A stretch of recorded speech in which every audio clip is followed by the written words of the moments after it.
안녕하세요. 국어 강의하는 손석표입니다. 오늘은 저희가 1학기 경기고 기말고사 어떻게 나왔는지 그리고 앞으로 어떻게 공부하면 좋을지 간단하게 시간을 마련해 봤어요. 아마 이 영상은 이제 직접 응시한 학생들보다는 학부모님들이 많이 보실 거라고 생각을 하는데요. 이 시기에 남학생들은 사실 시험이 어땠는지 자체를 자세하게 얘기를 잘 안 한다고 생각을 해요.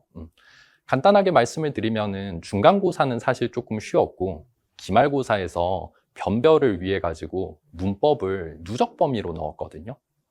작년 기준으로 말씀드리면 작년에는 1등급 컷이 74점이었습니다. 그러다 보니까 시험 자체가 굉장히 어려웠거든요. 학년 평균이 작년에는 40점대였어요.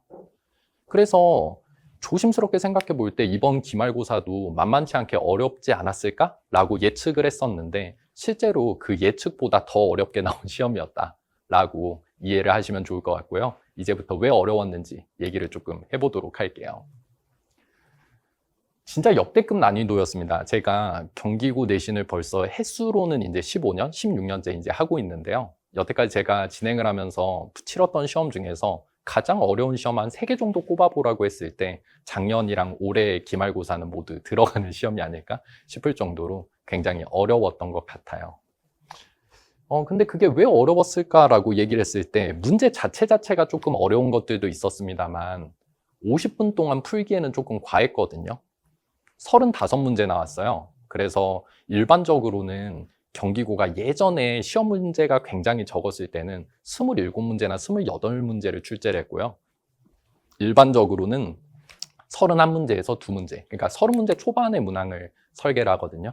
근데 이번 시험 범위 같은 경우에는 시험 범위도 많았고 문법이다 보니까 한 문제 한 문제 풀 때 시간이 많이 끌리는데 총 35문제가 출제가 됐죠.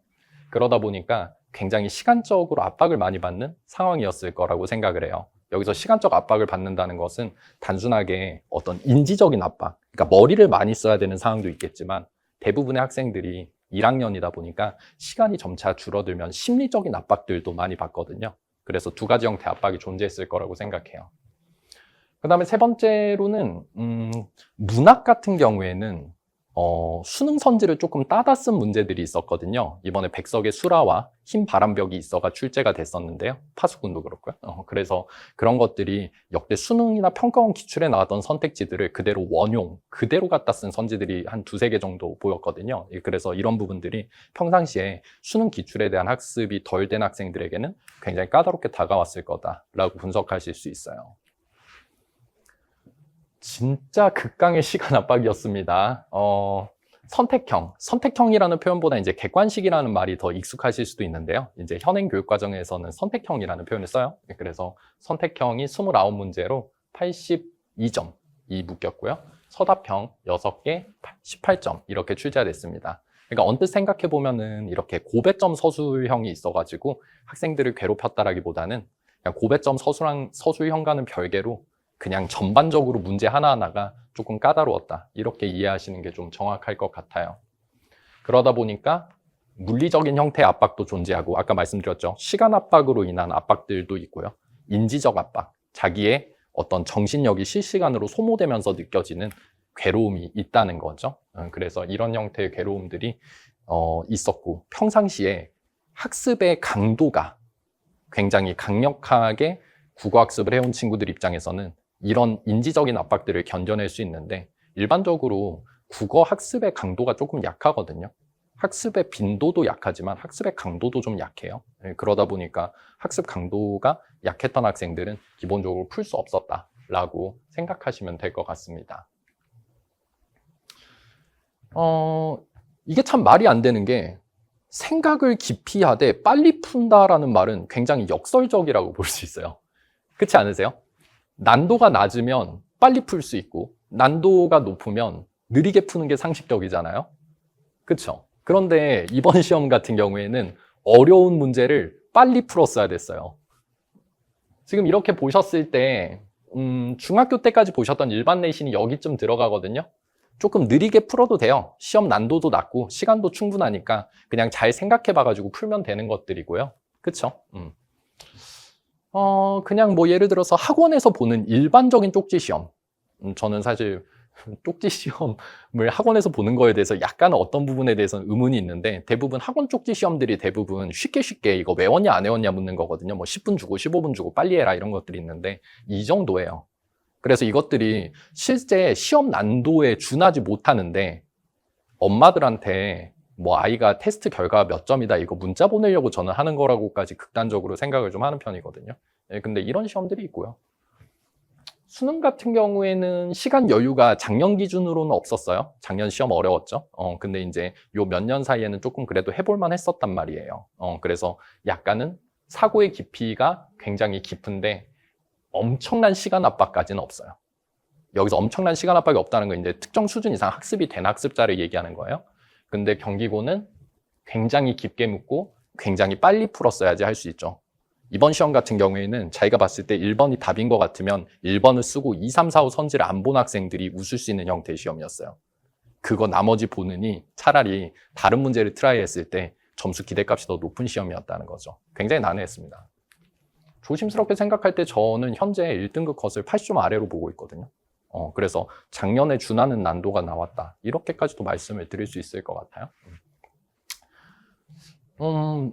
진짜로 한 문제 한 문제 까다로웠다고 생각하는 게 선택형 7번 문제였는데요. 선택형 7번에서 사동 표현의 어떤 의미 판단을 하는 문제가 나왔는데 예문이 7개가 나왔어요. 기역, 니은, 디귿, 리을, 미음, 비읍 해서 지읒까지 해가지고 7개 문장을 빠르게 판단을 했어야 됐거든요.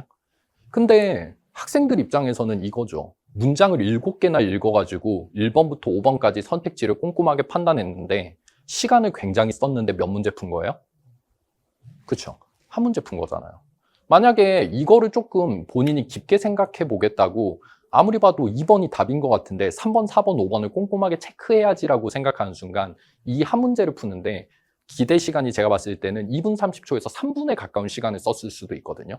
그럼 아까 말씀드렸죠. 50분 동안 몇 문제 풀어야 돼요? 35문제 풀어야 되거든요.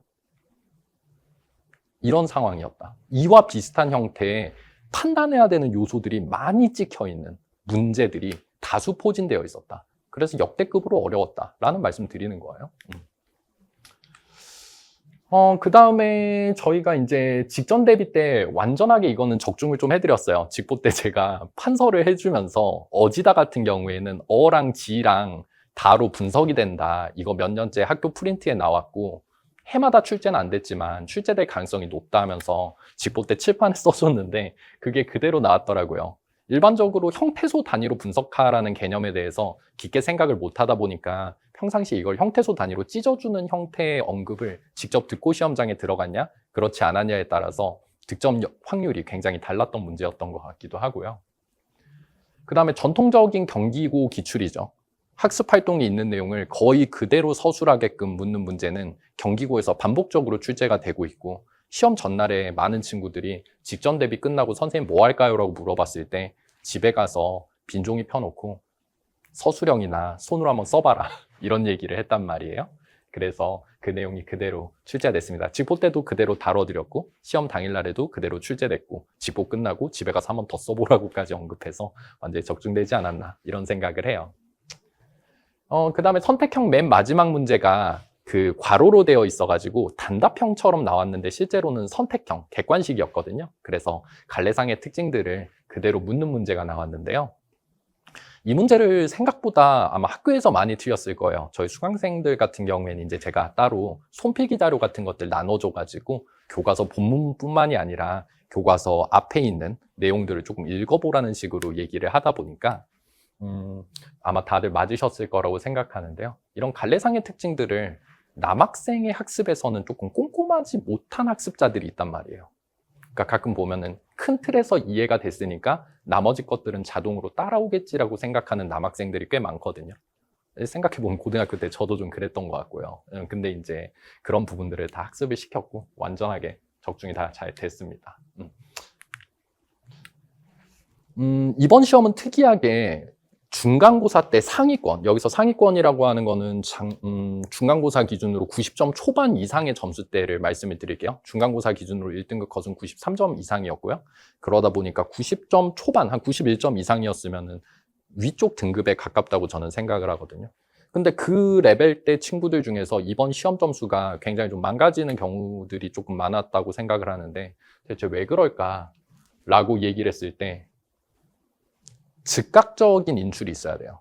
여기서 즉각적 인출이 있다는 거는 여러 번 깜지를 써봤다, 여러 번 빈칸 넣기를 해봤다, 여러 번 선생님이 오럴 테스트를 해봤다 로 만든 능력이 아닙니다. 가끔가다 오해하시는 게 빨리 인출한다는 거는 딸딸딸 외우게끔 여러 번 학생을 갈궈가지고 만드는 능력이 아닌가라고 착각하시는 분들이 많은데요. 절대 그거 아니고 아주 정밀하고 아주 깊게 본인이 완벽하게 이해를 할 수 있는 학습이 필요해요. 가끔 내신에서 시험이 난도가 높다 보면은 우리 애가 외울 걸 다 안 외워갔다라고 자꾸 생각을 하시는 경우가 있는데 외울 걸 안 외워간 게 아니라 정확하게 이해를 잘 못하고 간 겁니다. 그런 정확하게 이해를 시켜줄 수 있는 형태의 난도 있는 수업을 선택하시는 게 내신 기대값에서는 가장 좋은 것 같아요. 되게 자신 있게 말씀드린 이유는 이번 시험에서 점수가 망가지지 않고 많은 친구들이 끝까지 못 풀었는데 끝까지 저희 반에서 문항을 전부 다 트라이를 하고 특정 수준 이상의 점수를 가져갔던 친구들은 굉장히 정확한 이해들을 모두 했다라는 공통점이 있거든요. 딸딸딸 외워가지고 해결하는 게 아닙니다. 매우 정밀하게 이해하셔야 되고요. 매우 정밀하게 이해하기 위해서는 빈칸 넣기로 만들 수 있는 게 아니라 매우 정확하게 분석해주는 형태의 수업을 선택하셔야 돼요. 아시겠죠?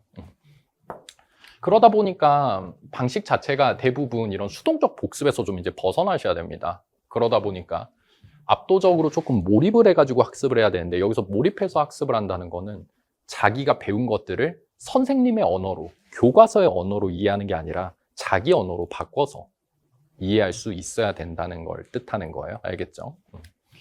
자, 그 다음에 이제 그것과 별개로 이제 교과서만 딸딸딸 외우는 게 아니라 수능 국어에 대한 이제 개인적이고 심화적인 학습들이 필요해요. 왜요? 이번에 문학범위 어땠습니까? 그쵸? 이번 문학범위 전부 다 수능 선지 가지고 그대로 출제했어요. 자, 이제 앞으로 어떻게 할 거냐? 2학기 이제 자기가 최상위권을 도전해 보겠다라고 한다면 여러 기둥들을 좀 세워놓고 학습을 좀 가져가셔야 될 텐데요. 기본적으로는 수능 선지를 거의 그대로 쓰는 학교예요. 그러다 보니까 수능 국어 학습을 하지 않고는 경기고 내신에서 특히 문학에서는 높은 등급을 기대하기가 솔직히 좀 힘듭니다. 그러다 보니까 평상시에 수능 국어 공부를 꾸준히 해낼 수 있는 형태 학습을 하시는 게 맞고요. 그 다음에 두 번째로는 자기가 대부분 알았으니까 됐다라고 남학생들은 많이 생각하거든요. 사실 여학생들도 마찬가지인데 그냥 자기가 안다라고 생각하고 치워버리는 경우가 있는데 단순히 안다를 좀 넘어서서 아는데 그걸 자기가 바로 끄집어내서 쓸 수 있는 상태가 됐냐라는 식으로 접근을 하셔야 돼요. 다시 아냐 모르냐가 중요하지 않아요. 아는데 그거를 빠르고 정확하게 끄집어내실 수 있는 데까지가 학습의 목표가 되셔야 됩니다. 모르는 걸 알게 해줄 게는 이제 별로 중요하지 않아요. 실제 경쟁자들은 모두 알고 있습니다. 그걸 얼마만큼 빠르게 꺼냈을 수 있느냐의 문제라고 생각하시면 돼요. 그 다음에 이런 것들을 해내기 위해서는 기본적으로 학습의 빈도도 중요하지만 학습의 강도가 중요해요. 아까 말씀드렸죠. 단순히 뭘 써보는 것들이 중요한 게 아니라 매우 정밀하고 깊이 있게 배워보고 깊이 있게 다퉈보는 국어학습이 좀 필요하다는 거죠. 자, 그래서 이렇게 좀 말씀을 드리고 싶어요. 중세국어 문법은 필수입니다. 2학기 때 1등급을 노려본다라고 친다면은 혹은 1등급이 아니더라도 1등급에 준하는 등급을 목표 등급으로 갖고 계신다면 중세국어 문법은 꼭 하고 올라가셔야 되고요. 만약에 자기가 중세국어 문법이 좀 끝난 형태에 가깝다라고 생각한다면은 종합 강의를 들으시는 걸 추천을 드려요. 그리고 종합 강의를 듣든 중세국어 강의를 듣든 기본적으로는 어휘를 맨날 공부를 하실 수 있어야 될 것 같고요.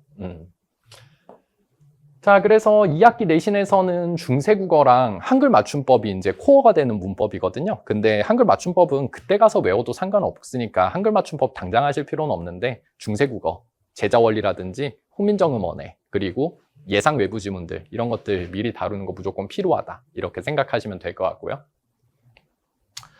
아니면은 그걸 넘어서서 좀 더 깊이 있게 해본다 라고 얘기를 한다면은 실제로 수능평가원에 해당하는 지문 강의를 좀 들어보시는 걸 추천을 드립니다. 그래서 깊이 있게 어휘, 문학, 문법, 그리고 독서, 비문학을 독서라고 해요. 이것까지 꾸준히 학습할 수 있게 케어가 되어 있으면 좋을 것 같아요. 그래서 제가 이제 강의 2가지 준비를 했습니다. 1학년 학생들에겐 기본적으로 꼭 추천드리는 강의가 제목부터가 가장 깊은 중세 국어예요. 그래서 2학기 완벽 선점을 위해서 굉장히 자세하게 가르쳐드리고 자세하게 가르쳐드리는 것뿐만이 아니라 교과서 바깥 얘기들까지 완벽하게 다뤄드린다. 이렇게 생각하시면 되고 혹시나 강의실에서 모자란 게 있다면 클리닉 수업을 통해서 완벽하게 케어하겠습니다. 만약에 여기까지 학습이 잘 돼 있는 친구들에게는 사실 2학년들을 위해서 설계된 강의지만 1학년 상위권 학생들이 듣는 걸 저는 굉장히 강하게 추천을 드리거든요. 어차피 국어라는 게 꼭 학년이 나눠져 있는 형태의 학습은 아니다 보니까 자기가 국어랑 관련해가지고 조금 인사이트를 쌓고 싶다면 종합 강의를 수강하시는 걸 추천을 드리도록 하겠습니다. 간략하게 정리하면 이거예요. 이번 기말고사 굉장히 어려웠고 2학기 때 매우 쉬워질 가능성은 없습니다. 그러다 보니까 지금 여름에 움직이셔야지 2학기 때 국어를 놓지 않는 학생이 되지 않을까 싶어요. 자신 있게 준비해드린 수업이니까요. 저는 강의실에서 기다리고 있겠고요. 같이 제정신만 가지고 오시면 될 것 같아요. 여기까지 말씀드렸습니다. 감사합니다.